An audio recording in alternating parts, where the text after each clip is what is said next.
I have come to the conclusion that 80, maybe 90% of this country must be stoned.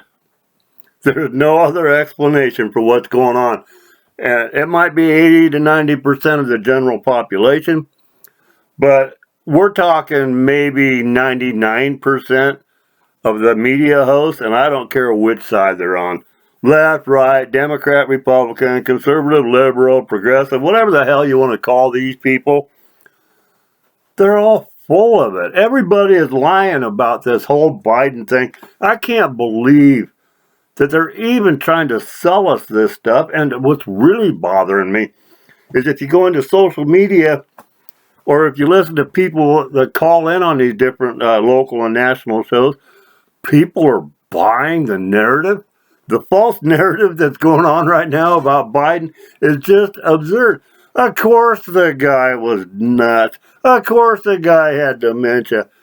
He campaigned from a friggin' basement, okay? They had to hide him. They didn't dare bring him out in public. He's been gone for a long time. And now all of a sudden, it's headlines, it's the big reveal. Hey, guess what? We've discovered that Joe Biden may have been suffering from dementia. Like, no shit.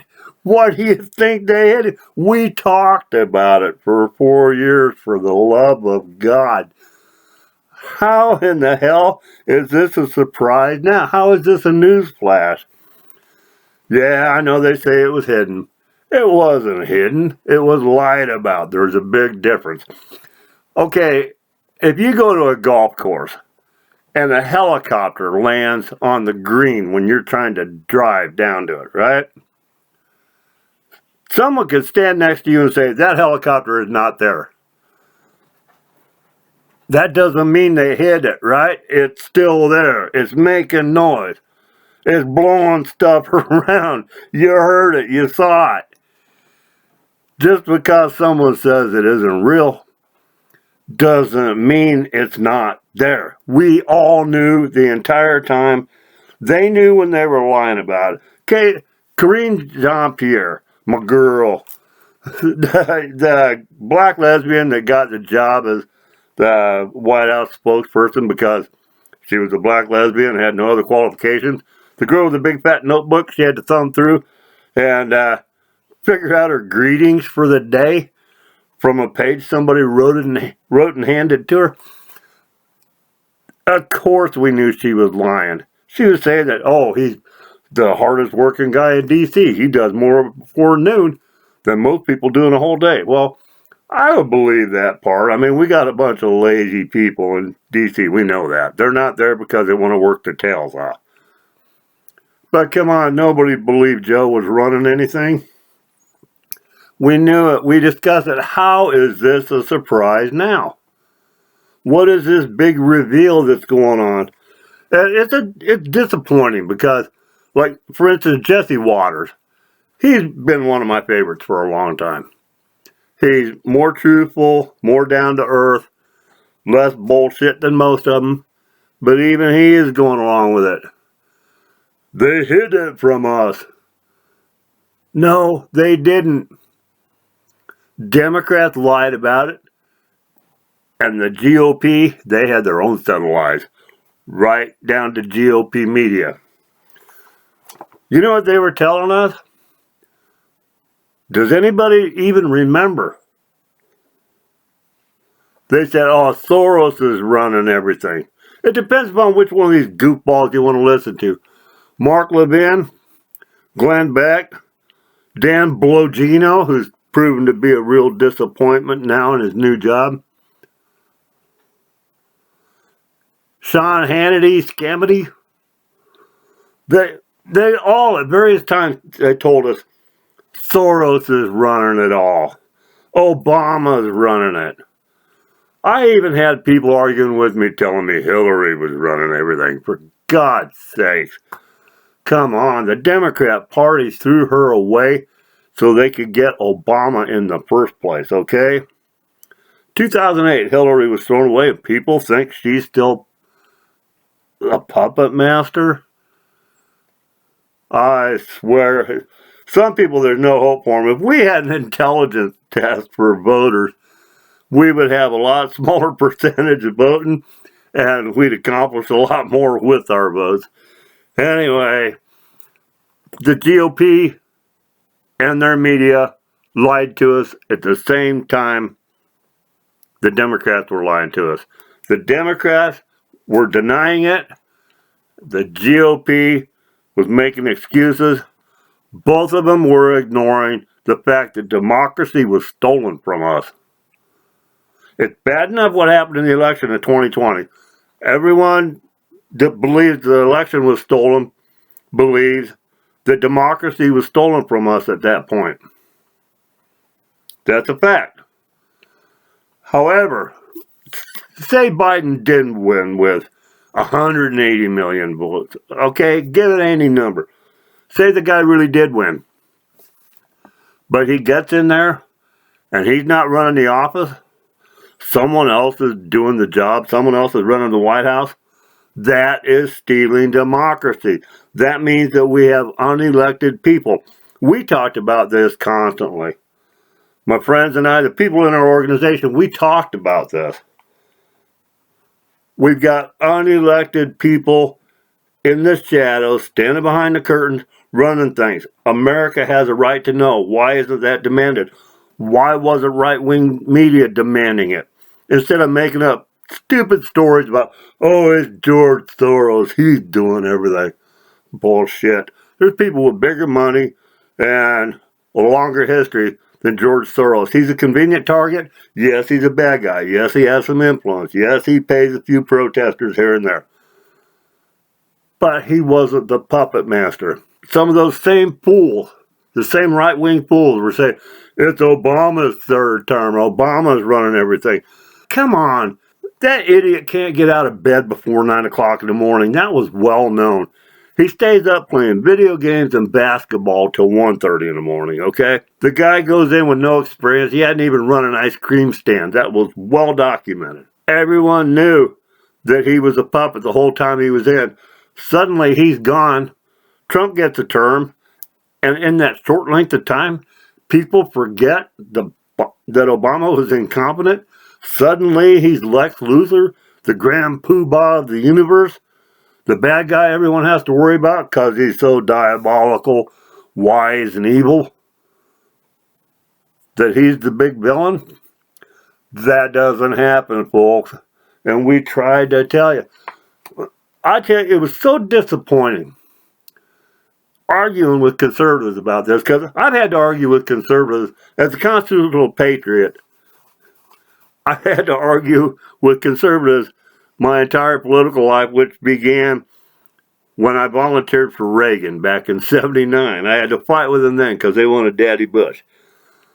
I've had to continue fighting with them, and this was a big problem because we were saying, we've got to get this guy out. We don't even know who is really behind him.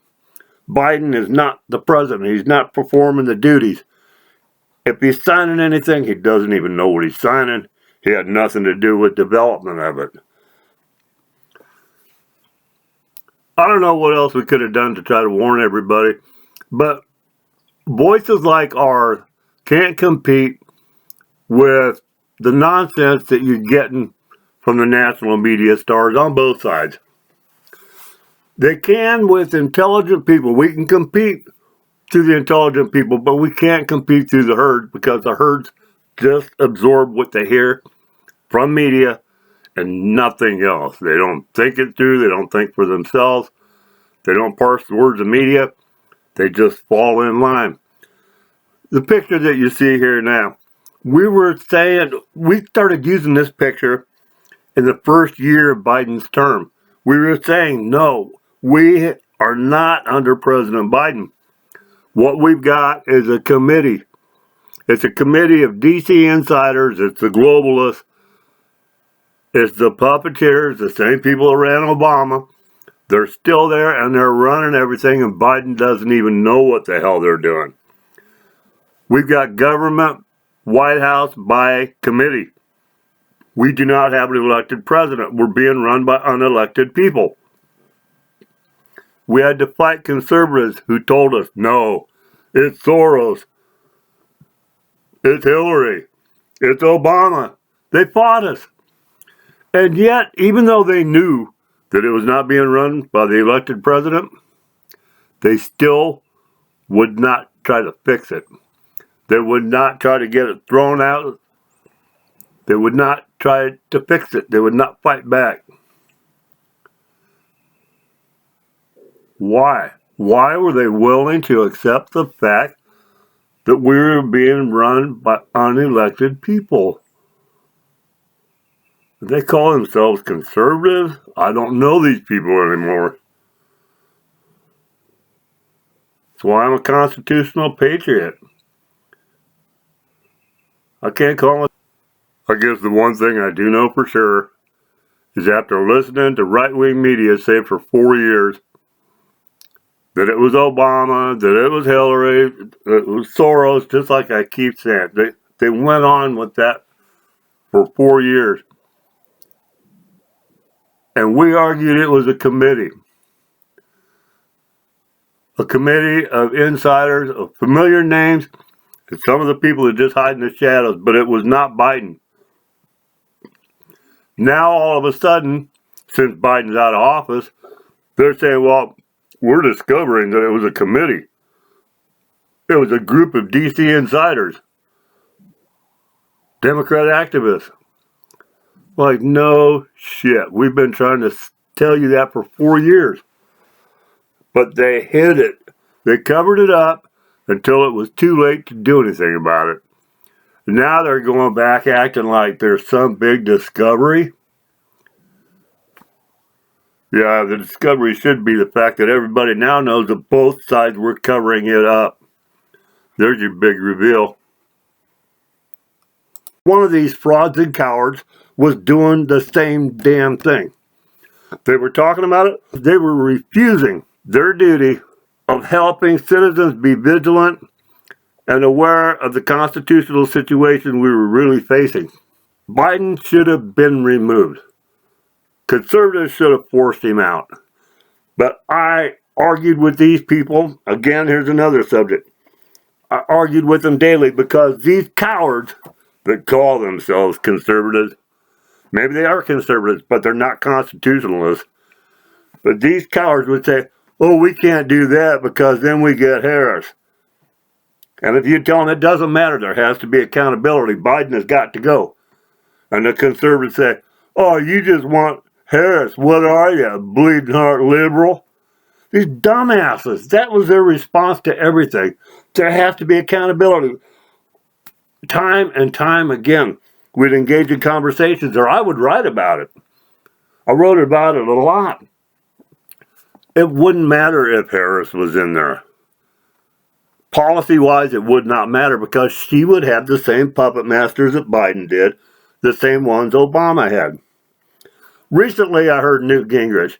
You know, these guys, when they get that outdated, they ought to just go away. The guy's a good historical writer, a good author. He should write books and keep his damn mouth shut. He came out and he was talking about Obama and the handlers. And he said, well, Joe Biden, he was controlled by Obama people. It was Obama in there doing it, and his people were helping him manage Joe Biden. It's like, no, damn it, it wasn't Obama.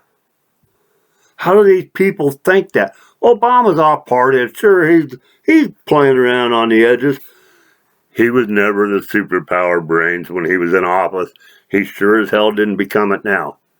But we've got a fool like Gingrich who has always been an establishment jerk.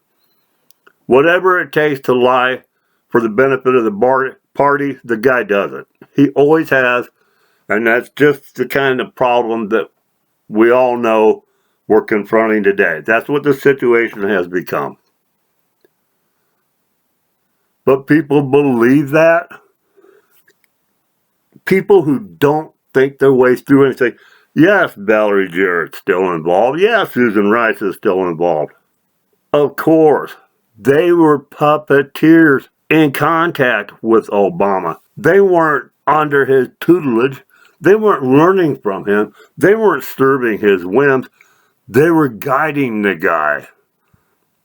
They're the representatives of the puppet masters. They're the ones talking to all these donors and lobbyists and the Davos people, the IMF people, the foreign investors, the foreign money bagmen.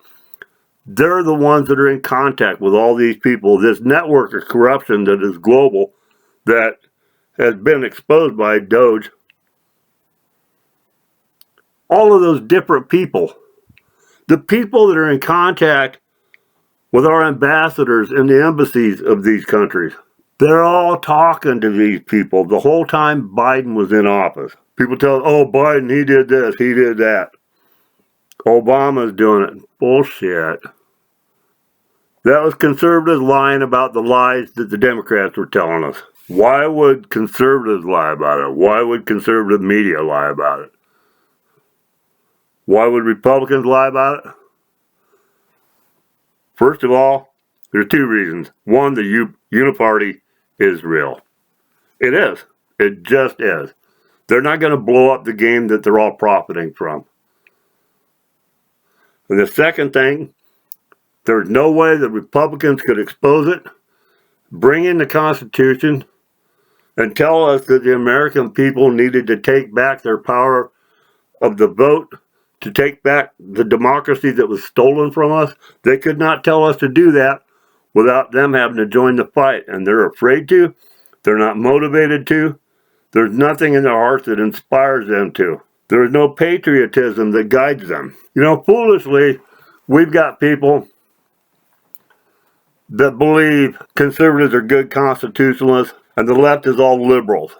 And liberals are bad and they hate America. Well, first of all, the problem we're having with these Democrats, now those people aren't liberals. You can work with a liberal. You can talk to a liberal. I've got some friends that are liberals.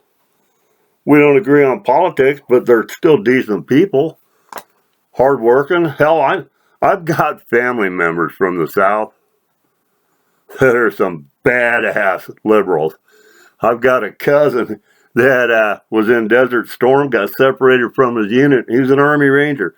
Got separated from his unit, and 4 of the guys were separated. 3 of them turned up in Kuwait. They walked all across Iraq. So don't tell me that all the liberals are a bunch of lazy pussies, because that's just more stupid GOP talk. These people from the Democrat side now that are so bad, they're a bunch of insane socialist globalists that hate America. That's not a liberal. And being a conservative doesn't mean that you're a constitutionalist. We've seen that. We've seen that from all of these radio and TV people, all the big hosts. No constitutionalist would go on the air for 1 to 3 hours a day and talk about the situation with Biden and never once say he should be removed. Never starting that fight. It shouldn't have been a comment. It should have been a fight. The guy should have been removed. They should have exposed that hand. They refused to do it. The guy would wander around with his hand out looking for someone to shake hands with when he's headed away from the crowd. We knew this. All these GOP frauds, all these right-wing media frauds that are complaining about it now, they laughed about it then. They reported it themselves. They talked about how incompetent the guy was. And when I would mention it with conservatives I was engaged with at any level, 90% of them, oh, we can't get rid of him. We just get Kamala. Because that's what media told them to say. There are more excuses from conservatives. There are more excuses for not doing the right thing than there are reasons for doing the right thing. There's more excuses for doing nothing than there is reasons for doing the right thing. And that's disappointing. That is not getting our Constitution the representation that it deserves. We had 4 years of the country knowing We didn't have a functional president in the White House, and Americans sat and took it. Do we even deserve to have our own country?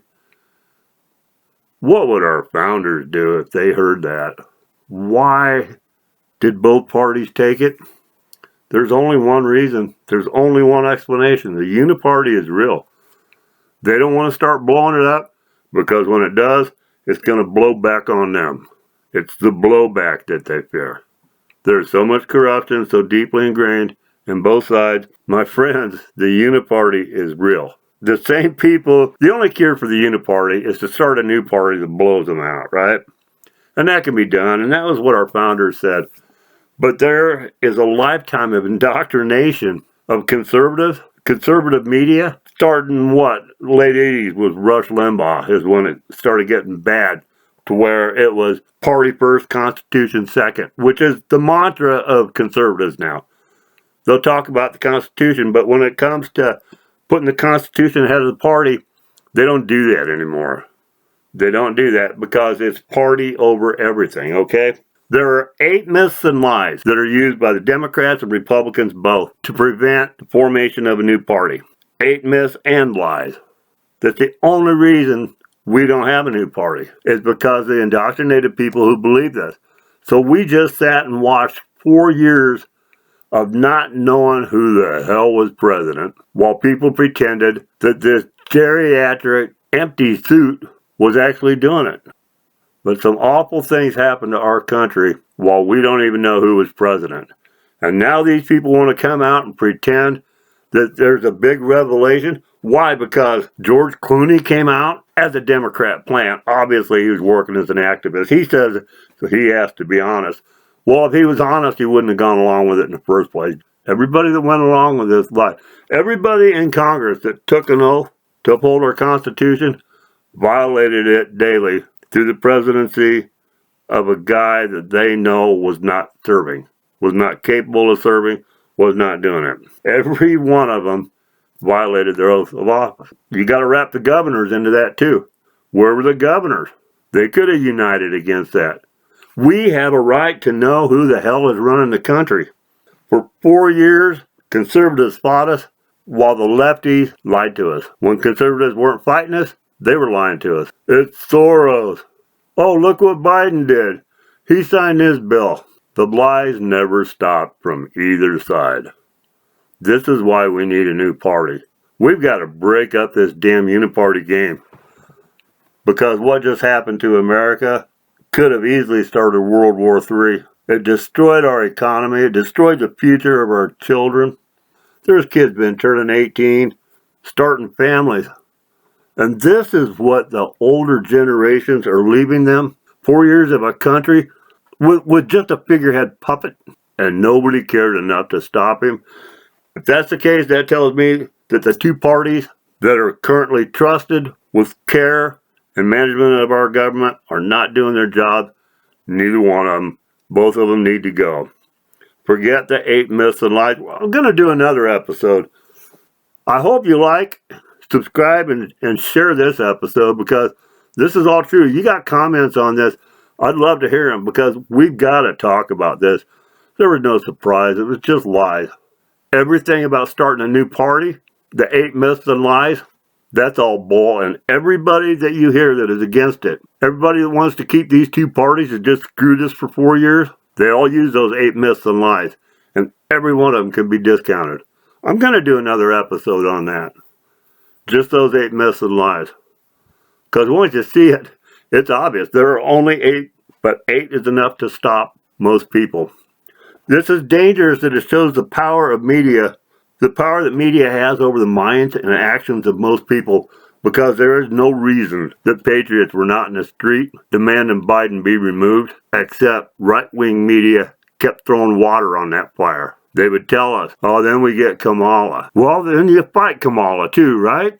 You don't surrender because of it. The surrender media passing themselves off as conservatives today is not worthy of the name conservative. They're not worthy of the name constitutionalist.